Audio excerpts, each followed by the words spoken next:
Hi friends! Thanks for tuning in.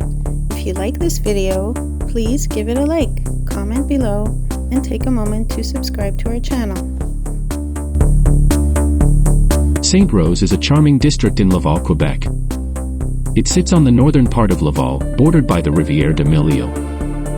This area is perfect for nature lovers, with peaceful parks like Parc de la Rivière de Mille, where you can kayak, canoe, or just enjoy birdwatching. The district's quaint atmosphere is complemented by old-style homes and picturesque streets in View Sainte-Rose.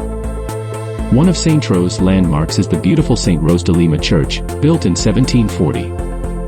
It's known for its stunning Gothic and Romanesque architecture and its impressive Cassavant Frères organ.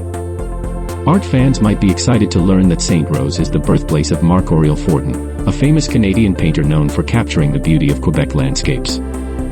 Sainte-Rose has excellent transportation links too. The Sainte-Rose train station easily connects to Montreal and other parts of Laval. There's so much to see and do here in Sainte-Rose, from its history to its vibrant local culture. Thank you for joining us in discovering the beauty of Sainte-Rose, Laval, Quebec.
Bye.